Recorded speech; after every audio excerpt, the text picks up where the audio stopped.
오늘 본문 말씀은 예수님께서 나사로를 살리신 일이 있고 나서 사람들의 반응을 기록하고 있습니다. 예수님이 나사로를 살리신 일로 당시의 권력자들은 어떻게 반응했습니까? 예수를 죽여야겠다. 이미 많은 사람들이 예수님을 따르고 있었습니다. 그리고 또 예수님이 당시 종교 지도자들, 종교 권력자들의 권위나 또 그들의 가르침을 깨는 말씀을 전하심으로 그들의 입지가 매우 이뜨로워졌습니다. 그리고 또 당시 이스라엘은 로마의 속국이었지만 어느 정도 자치권을 가지고 있었습니다. 그런데 만약 예수님이 어떠한 큰 종교적 세력이 된다면 그렇게 해서 로마 제국에 뭔가 통치의 장애가 나면 로마가 직접 개입을 하게 될 것이고, 그렇게 되면 당시 정치 권력자들의 지위는 위태하게 될 것이다, 이런 우려를 하게 되었습니다. 그래서 이스라엘을 위한다는 명분으로 정치 권력자, 종교 권력자들은 의견을 모으고 예수를 죽이기로 결정합니다. 예수님은 이 나사로를 살리기 전에도 많은 일들을 하셨습니다. 혼인잔치에서 물을 포도주로 만드셨고요. 또 보리떡 5개, 물고기 2마리로 5,000명을 먹이셨습니다. 나병 환자도 고치셨고 귀신도 내쫓고 이루 말할 수 없는 기적을 행하셨습니다. 그런데 그런 기적을 보고 세상이 내린 결론은 예수를 죽이는 것이었습니다. 왜냐? 예수를 죽여야 내가 사니까. 그렇게 생각했다는 것이죠. 당시 이스라엘의 이 권력층의 생각은 오늘날 우리의 본성과 다를 것이 없습니다. 우리는 예수님을 믿고 난 이후에도 그들과 똑같은 생각을 가집니다.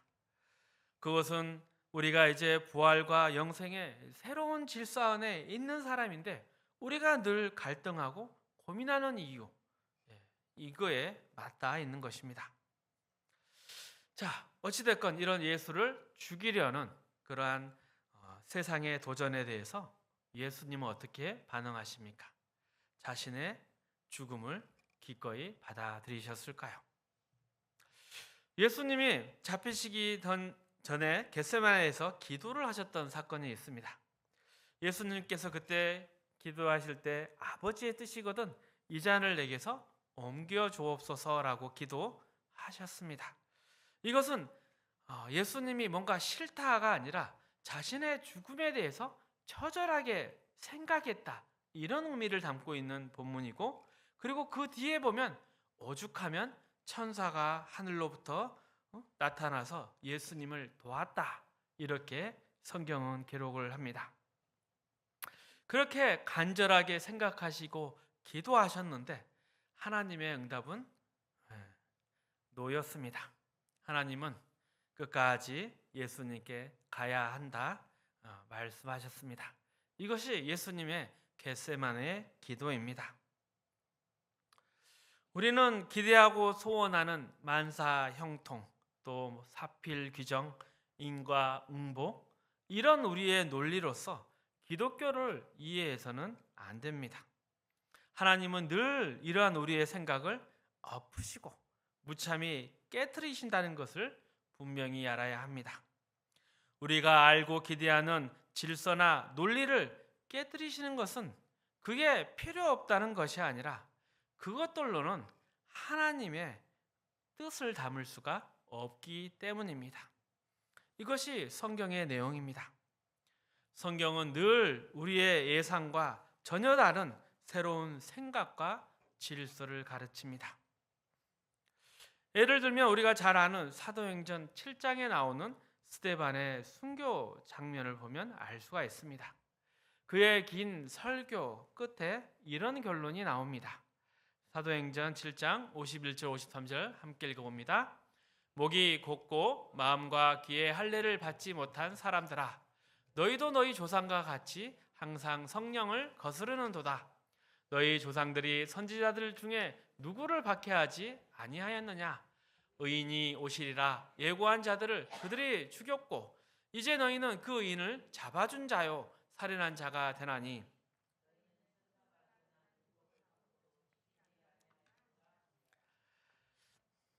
여기서 이 말을 듣는 사람이 사울입니다.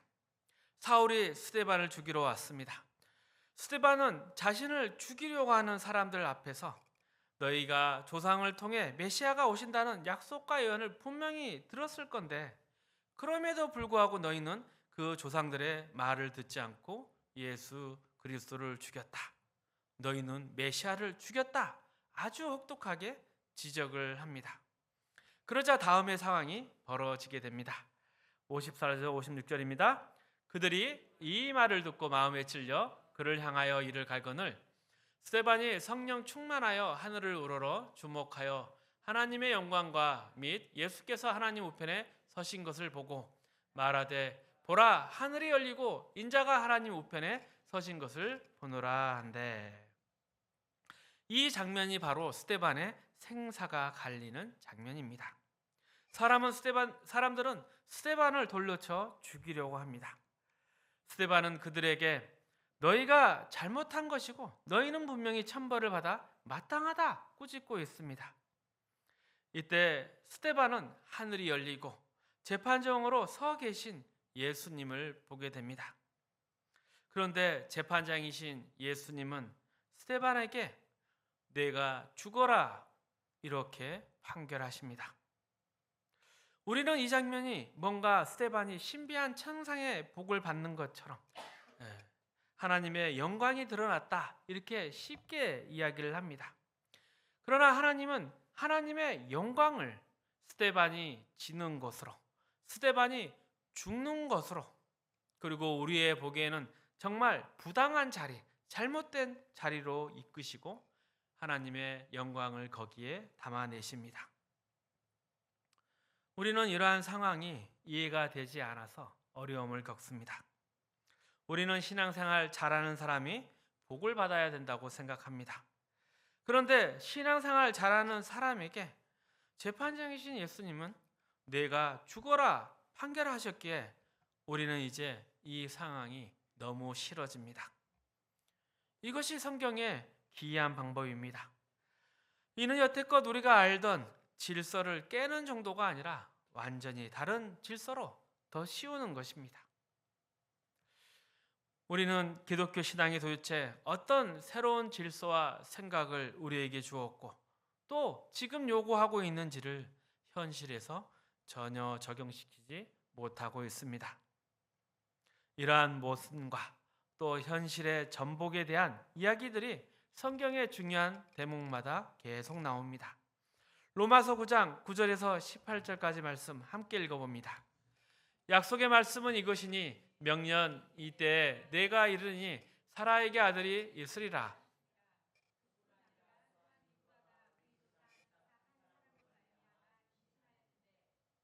네, 계속해서 읽어드리겠습니다. 그 자식들이 아직 나지 아니 무슨 선이나 악을 행하지 아니한 때 택하심을 따라 되는 하나님의 뜻이 행위로 말미암지 않고 오직 부르신 이로 말미암아 서게 하려 하사 리브가에게 이르시되 큰 자가 어린 자를 섬기리라 하셨나니 기록된 바 내가 야곱은 사랑하고 에서는 미워하였다 하심과 같으니라. 그런즉 우리가 무슨 말을 하리요? 하나님께 불의가 있느냐? 그럴 수 없느니라. 모세에게 이르시되 내가 긍휼히 여길 자를 긍휼히 여기고 불쌍히 여길 자를 불쌍히 여기리라 하셨으니 그런즉 원하는 자로 말미암도 아니요 다른 박질하는 자로 말미암도 아니요 오직 긍휼히 여기시는 하나님으로 말미암이니라. 성경이 바로에게 이르시되 내가 이 일을 위하여 너를 세웠으니 곧 너로 말미암아 내 능력을 보이고 내 이름이 온 땅에 전파되게 하려 함이라 하셨으니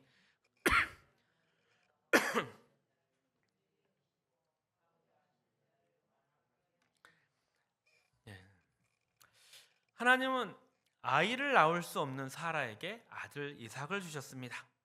이삭이 장성해서 리브가와 결혼을 하였고 리브가가 쌍둥이를 임신해서 에서와 야곱을 낳았습니다. 그런데 하나님이 처음부터 선택한 사람은 에서가 아니라 야곱입니다. 그리고 하나님이 이스라엘 백성을 애굽에서 해방시키기 위해서 모세와 바로 두 사람 모두를 하나님이 작정하신 뜻에 따라서 세우시고 각자 역할을 맡기십니다. 그래서 이 출애굽 사건을 만들어 내십니다. 성도인 우리는 모세가 주인공으로 보이기에 출애굽 사건을 늘 모세의 입장에서 바라봅니다. 그러나 성경은 이런 출애굽에 대해서 미화하거나 모세를 영웅으로 만드는 데는 관심이 없습니다. 모세는 때가 이르기 전 40세 자기 스스로 이뤘다가 실패하고 애굽에서 도망 나와 아무 손이 미치지 않는 미디안 광야에서 또 40년을 지냅니다.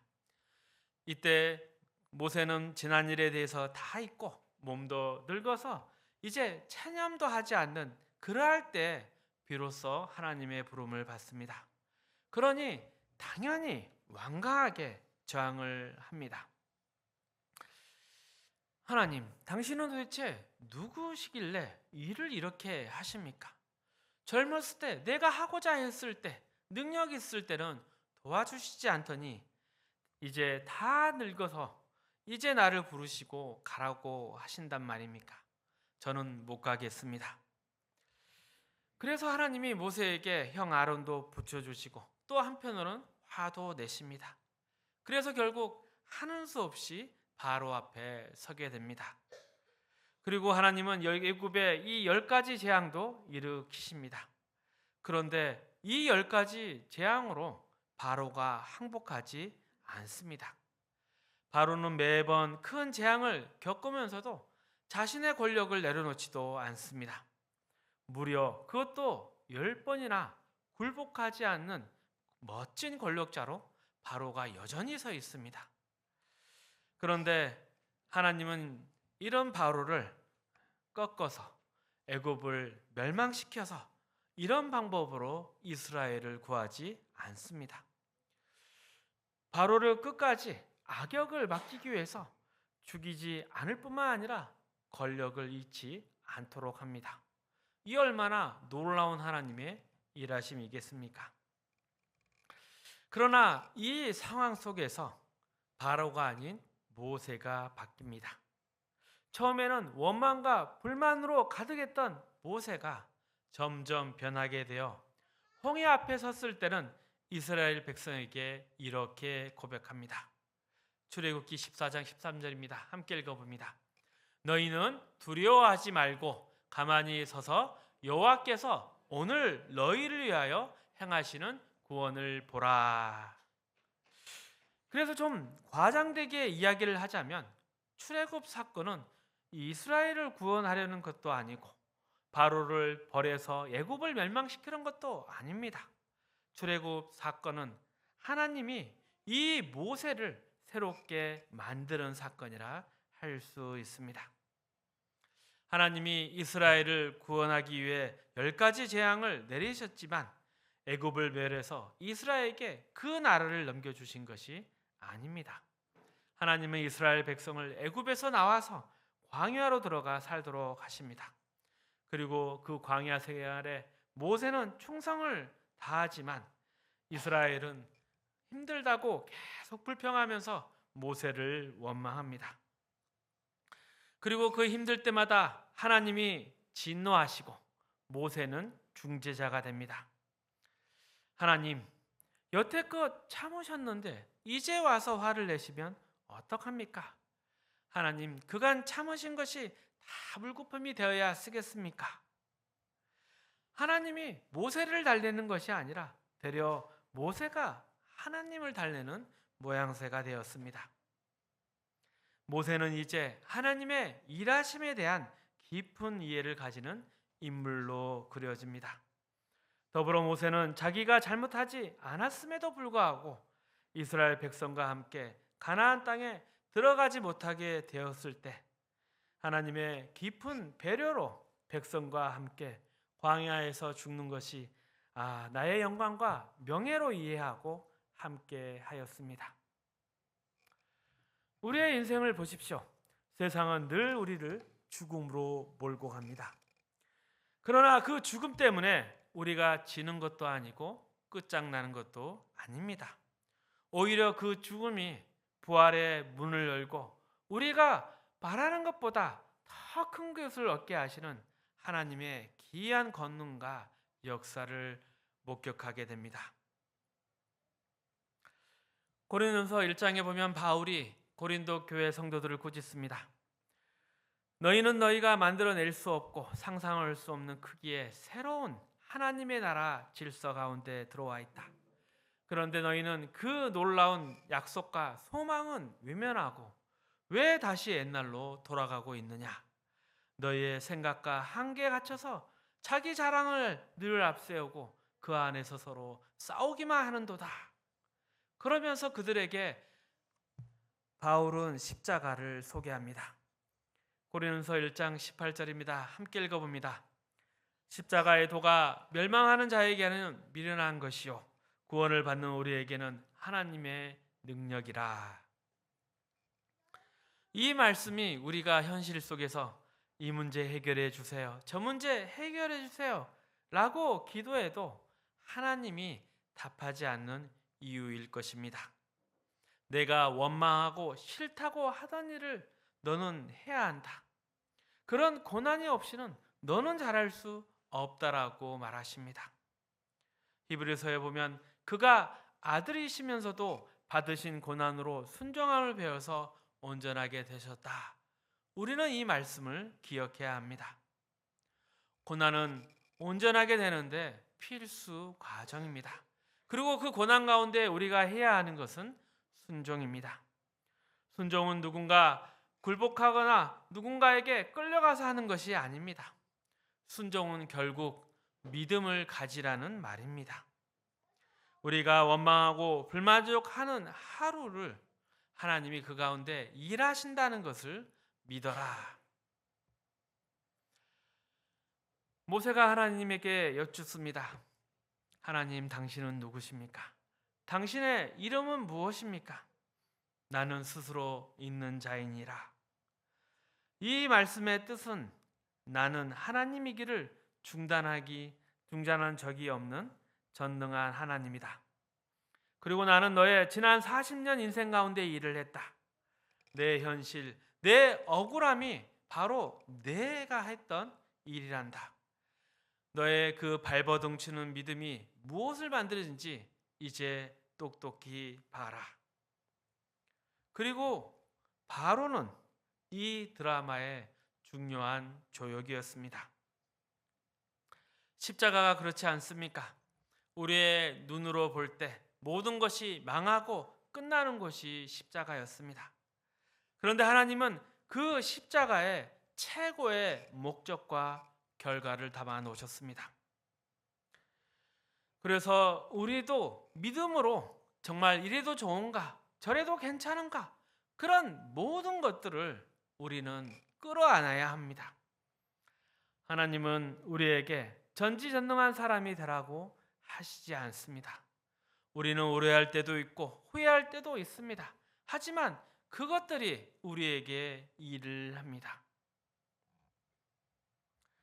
우리가 가져야 할 성품으로 겸손은 자기가 모든 사람보다 못났다는 것을 경험할 때 얻을 수 있습니다. 자신의 못남을 경험하지 않으면 겸손은 흉내내는 것이지 진짜일 수 없습니다. 정직도 마찬가지입니다. 정직은 그저 거짓말하지 않는 것이 아니라 남을 비난하지 않는 것입니다. 좋은 말을 해주고 따뜻한 말을 해주는 것이 정직입니다.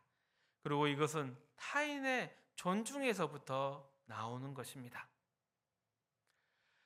내가 상대방을 비난할 자에 서 있지 않다는 것을 아는 것입니다. 각각의 지위와 신분, 처지가 다 중요하고 존중받아야 한다, 이렇게 생각해야 됩니다. 그리고 거기에 맞는 적절한 반응이 A라고 하는데 이것을 다른 말로 정직이라도 하겠습니다. 그래서 이 정직이 어려운 것입니다. 이 같은 사실은 엘리야를 통해 확인할 수 있습니다. 엘리야는 북이스라엘 아합 왕 때 활동했던 선지자입니다. 아합은 성경에 최고로 악한 왕으로 기록되어 있습니다. 왜 악한 왕으로 기록했느냐? 이스라엘 백성을 전부 다 바알 우상 앞으로 끌고 간 장본이기 때문입니다. 아합이 북이스라엘을 통치할 때 하나님이 엘리야 선지자를 보내십니다. 그는 아합을 꾸짖었기 때문에 아합이 그를 죽이려고 해서 늘 숨어 다녀야 했습니다. 또 하나님이 북이스라엘에 분노하셔서 3년 6개월 동안 비를 내리시지 않으셨습니다. 북이스라엘이 신음할 때 백성들은 이것이 바로 엘리야 탓이라고 생각했지, 자신들이 아합을 따라 하나님을 외면하고 바알을 섬겨서 벌을 받은 것이라 생각하지 않았습니다. 그래서 하나님 믿는 자들을 다 죽이려 했습니다. 이런 고난과 역경 가운데 엘리야는 자기만 혼자 남았다 생각이 들었습니다. 그때 하나님이 그를 갈멜산으로 인도를 하십니다. 백성들 앞에서 바알과 하나님 중에 누가 진짜 신인지 증명하는 전투가 벌어졌습니다. 서로 각각 제단을 쌓고 그의 제물을 놓습니다. 자신의 신들에게 빌어서 어느 신이 그 제물을 연락하시는가. 이 싸움에 당연히 아합도 함께하고 있습니다. 바알을 섬기는 제사장 450명대 엘리야의 대결이 펼쳐집니다. 많은 백성이 지켜보는 가운데 바알을 따르는 제사장들의 제물이 연락되지 않습니다. 몸을 상하고 별짓을 다해도 바알을 부르지만 아무런 반응이 없습니다. 하지만 엘리야가 제단을 쌓고 제물을 드리고 기도를 하자 하늘에서 불이 내려와 그 제단을 불태우며 하나님이 제물을 연락하십니다. 그때 모든 백성이 하나님이 유일한 우리 하나님이다 하면서 바알의 선지자들을, 제사장들을 다 죽입니다. 아합은 놀라 궁으로 돌아갑니다. 그때 3년 반 동안 내리지 않던 비가 내립니다. 엘리야가 너무나 신이 나서 아합을 앞질러 사마리아 궁으로 뛰어갑니다. 이제 세상이 하나님의 세상이 되었다. 이제 회복될 것이다. 악은 멸망당할 것이다. 이렇게 생각하며 궁으로 들어왔지만 이세벨이 아직도 막강한 권력을 가지고 엘리야를 위협합니다. 내가 내일 이맘때 반드시 내 생명을 저 사람들 중 한 사람의 생명과 같게 하리라. 엘리야가 이세벨의 말 이 한마디에 놀란 것이 아닙니다. 그 폭력의 세력이 아무런 해를 입지 않는 것이 더 놀랍고 도망치게 된 이유라 하겠습니다. 엘리야는 광야 로뎀나무 아래서 하나님께 내 생명을 거두어 주옵소서라고 합니다. 그러자 하나님이 상심한 엘리야를 찾아오십니다. 너무나 잘 아는 구절 왕상 19장 5절 8절 함께 읽어봅니다. 로뎀나무 아래에 누워 자더니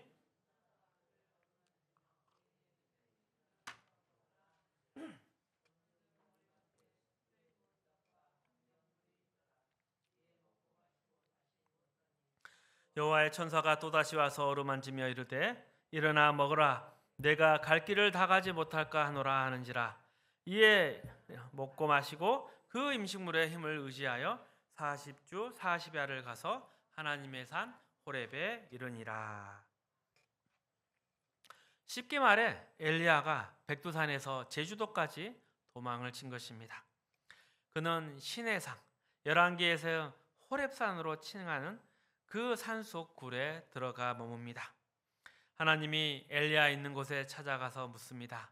엘리야야, 내가 어찌하여 여기에 있느냐? 이에 엘리야가 대답을 합니다. 그가 대답하되 내가 만군의 하나님 여호와께 열심히 유별하오니 이는 이스라엘 자손이 주의 언약을 버리고 주의 제단을 헐며 칼로 주의 선지자들을 죽였으며 오직 나만 남았거늘 그들이 내 생명을 찾아 빼앗으려 하나이다.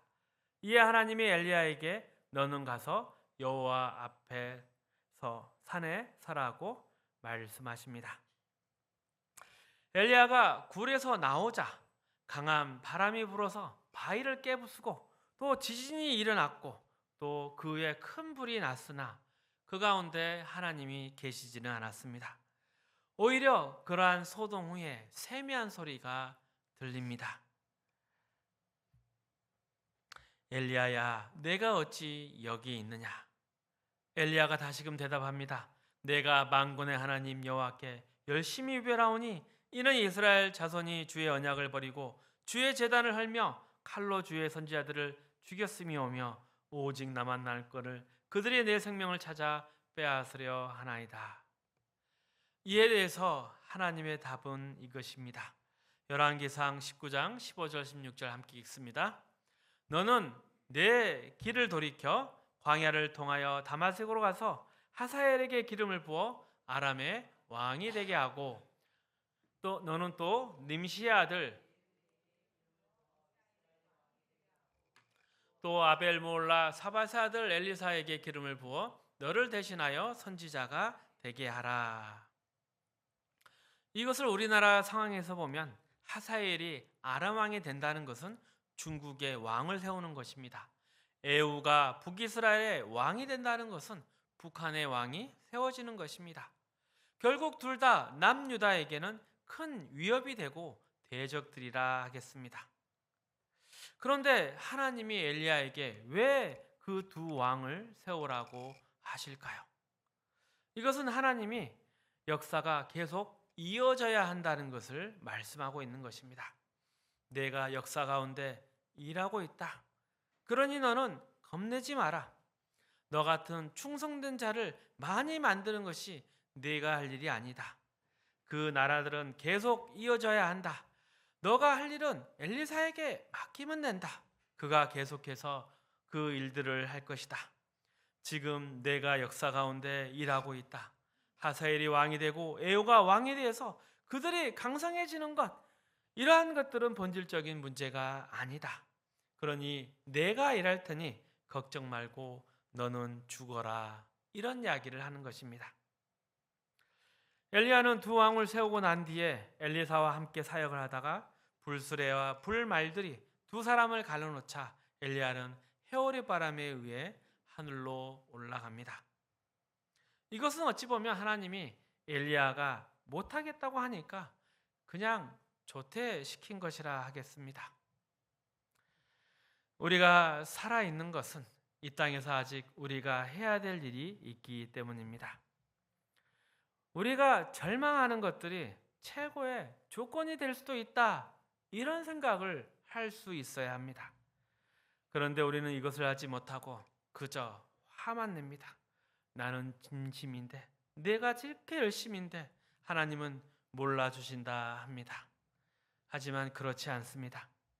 하나님은 이 죽음의 의미를 담으십니다.